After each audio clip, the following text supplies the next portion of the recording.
All right, in today's lesson, we're going to make a piece of artwork inspired by the Hopi Indians. They live in the Southwest in Arizona, and they make a lot of pottery. And the designs that are on their pottery tell a story. So the first thing you're going to do is take your full sheet of cardstock. If you have a full one, we want to have a half. So if you have a full one, fold it in half. If you already have a half sheet, go ahead and use that first. And we'll cut.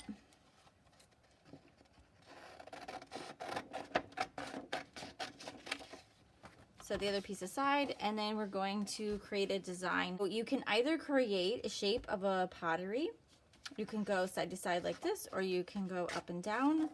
And I have gone ahead and created a design where this is going to be the opening of the pot. This is a ceramic pot, and it's going to be really fat. And notice how I really used up the space, because if I make it too small, I'm not going to be able to fill it with designs. The whole idea here is we're going to be filling this with designs. If you don't want to make it look like a piece of pottery, that's fine. You don't have to create a pot. You can just create your designs all over the rectangular part of the project. What story do we want to tell? Traditionally, the Native people use symbolic imagery. It's important to their traditions and their beliefs. There's a lot of artwork that's about nature, their spirituality, and all these symbols tell a story. So for mine, I wanted to make mine about nature and a little bit of my beliefs. So I was thinking about places that I like to visit, whether they're close or far, and I kind of put them all together. So I already created one. So on the opposite side of the paper here, I'm going to walk you through some of the symbolism. First thing I did was I divided the pot up into sections. So I drew this line here, and I drew this line here. And it kind of gave me this big fat area all the way across where I can create a design. And you might notice that this one and this one are repeating. They're not symmetrical. They could be. Both of my birds are flying in the same direction, going around. You want to find an area where you have a large area where you can create your designs. A motif is a word that is often used to describe an area that is repeating, right? So this would be considered a motif. This whole area, there's a pattern here repeating itself over here. So this design and this design is considered a motif, this and this. And then here I have created this design that goes all the way around, and I could also call that a motif. Just a fancy word for a repeating design. So let's talk about the things that I came up with. So water is really important to me. I love nature, and one of the places that I like to go in nature is go to the beach. So I did this giant, what looks like a tidal wave here, and I was really just thinking about a symbol of water. It doesn't really mean that I like giant waves and like to go surfing, but that was the design that I came up with. So I like to abstract things a little bit because I think it makes it a little more interesting than, let's say, I had water, and realistically it might look like that, which is okay. Maybe it's kind of boring, but if I go like this, and now I've repeated that more times, now this water has created a motif, and that's far more interesting. Just another idea. Down here under the water, I chose to do a lotus flower, which really is coming from Indian culture. And I'm not Indian, but I like to take a little bit of all the things that I learned and put them together. And that is a symbol for peace and kindness. So that's why I chose that, because that's something that I believe in.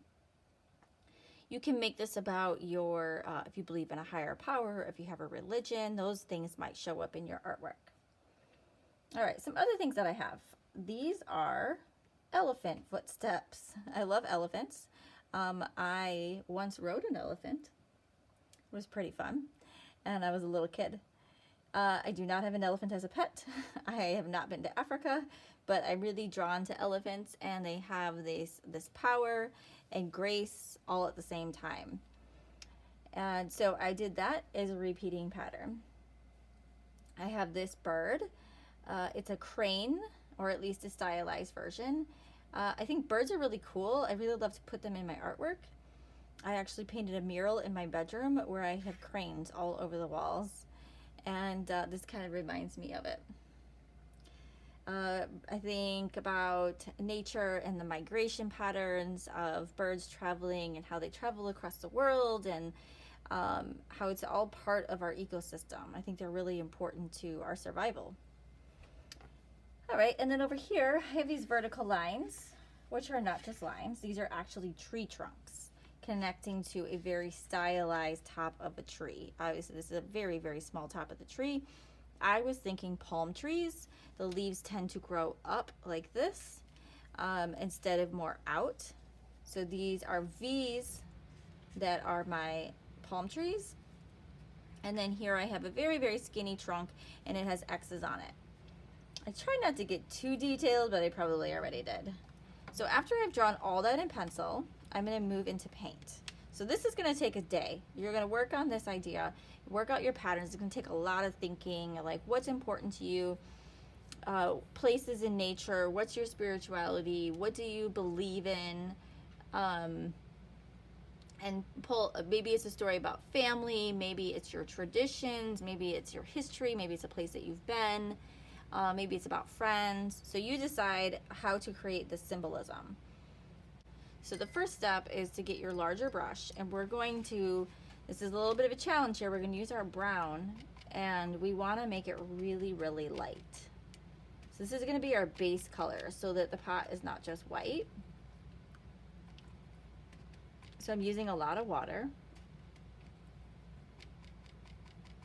I'm going to test it over here because I'm eventually going to cut that off. Okay, so it's pretty brown. I feel like I want a tan. So if I add some yellow, let's activate this paint, add some water. I want it really, really light because I'm going to actually paint this whole thing, and then I'm going to let it dry, and later I'll do some more painting. This is super light. It's like just barely tinting the paper. But that's going to be considered the ground, or like the base color. All right, once I get this done, now I have to let it dry. Let's say I want a line here, right? So you don't want to hold your brush perpendicular to that line like this, right? Because that line is going to be fat. It's going to have the width of that brush. So what you do want to do, let's make a new line. If I want a line that's this skinny, I'm going to pull it in a direction, right? So I'm using my hand to not press down, and I'm pulling very, very gently in the direction. The more I press down, the fatter the line is going to be. The fatter the line, the less I press down, kind of keep it up in the air. Look how skinny I can get. I'm not even like barely putting any pressure. I can get a really skinny line. So you might want to practice something like this in your sketchbook before you actually move on to the painting. So I've come back to my painting. I've let it dry. You can barely see the tan, but it's not white. But it has a nice little soft tint to soften the color. I've started painting a little bit, and we're going to work with only neutrals. So we're working with black, brown, and tan. You can use a little bit of orange too, or any combination of those. So I started off here with painting some solids, and whatever I've done with this bird, I think I should do the same over here. It creates that same repetition, cohesiveness to make everything work together. I think I forgot to talk about this one. This circle is representative of the sun. I love the sun. It gives me energy, makes me feel good, makes me feel warm. All right, so, but interestingly, I decided to paint it black. All right, so we have to be really, really careful. We're gonna use our tiny brush. You definitely need to have a little piece of paper towel next to you so that you can dry off. Be careful with the amount of water you add, just a tiny bit. And then have a paper towel to get rid of some of it. So if you look at my paper towel, you can see how I just touch it and then it grows, okay? Because it's soaking up that water. We want to be careful of how much we put on our brush. So I suggest painting some of your larger areas first as you start to get used to, you know, how much water your brush is holding. Does it hold too much? So I'm going to fill this all in. I always like to outline first and then fill in. Let's go for something a little more challenging. I'll do the bird on this side. So I'm not going to start with right here at this tip here. I think I'm going to start with a fatter area, just because after I first dip into the watercolor, That's probably it's the most amount of pigment and water that's going to be there, even if I get rid of some of it. Just to be careful, right? And your brush has a teeny, teeny, teeny, tiny end here. If you're very careful, you can get that tip. This is all about brush control. Of course, you're telling a story, but when you get to the painting part of it, what I'm looking for is how well can you control the brush? Do you have fine details? Or did everything get way fatter because you went with too much paint, or you pressed down too hard with the brush? So I'm going to start at the tip, kind of create that triangle, and I'm just going to do all the ends. The brush is actually drying out a little bit, so careful, careful. Now that I just dipped into the water, I think it's probably a good time to dip into my paper towel. I think I will move on. Let's try some brown. Just have a little variety here in our artwork. You don't have to. You can do the whole thing with black. It's up to you. But a little variety here. I'm going to try some brown. Get rid of some of the paint. Let's do our elephant steps with brown.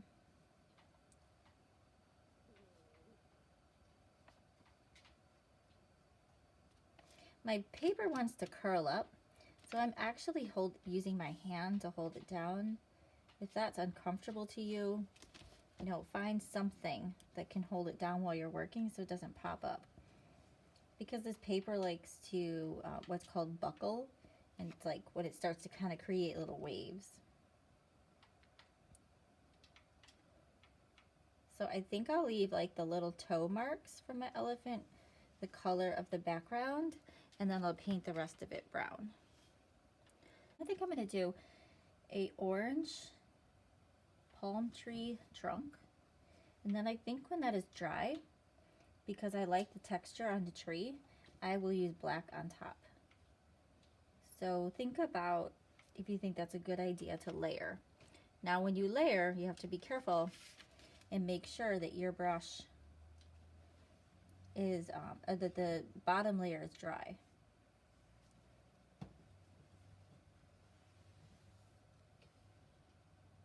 All right, so I'm gonna let that dry. I'll come back and paint the lines on top of that. And if I just did those only 2 spots in orange, I think it would look weird. So let's balance this out. And I'm gonna paint the lotus. I would say traditionally, the Hopi pottery is not blending. They use glazes that are made from the earth. They don't go to the store and buy them, at least not traditionally. So the colors are very much natural colors you would find in the earth by creating your own out of dirt and stones and things like that. There's definitely a chemical process. But I don't think there's a lot of blending, right? So like, I don't think I would take red and like blend red into orange as I would with some other projects to make things look a little more sophisticated. This is very flat. It's just outlines and solids. All right, let's do a few more things.